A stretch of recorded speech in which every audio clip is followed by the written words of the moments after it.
ಇನ್ನು ಬಿಡದಿ ಟೌನ್ಶಿಪ್ಪನ್ನು ಪ್ರಶ್ನಿಸಿ ಈಗ ಹೈಕೋರ್ಟ್ಗೆ ಒಂದು PIL ದಾಖಲಾಗಿದೆ. ಅಂದರೆ ಸಾರ್ವಜನಿಕ ಹಿತಾಸಕ್ತಿ ಅರ್ಜಿ.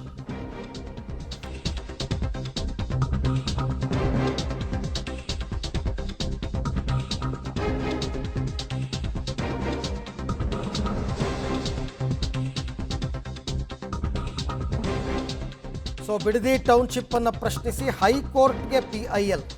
ಮೈಸೂರಿನ ರಾಜೇಶ್ ಅನ್ನೋರಿಂದ PIL ಸಲ್ಲಿಕೆಯಾಗಿದೆ. ಏನು ಹೇಳ್ತಾರೆ ಅವರು? ಕೃಷಿ ಭೂಮಿ ಸ್ವಾಧೀನದಿಂದ ಜನರ ಮೂಲಭೂತ ಹಕ್ಕಿಗೆ ಧಕ್ಕೆಯಾಗ್ತಾ ಇದೆ. ಹೀಗಾಗಿ ಬಿಡದಿ ಟೌನ್ಶಿಪ್ ಭೂಸ್ವಾಧೀನ ರದ್ದಿಗೆ ಕೋರ್ಟ್ಗೆ ಮನವಿ ಮಾಡಿಕೊಂಡಿದ್ದಾರೆ.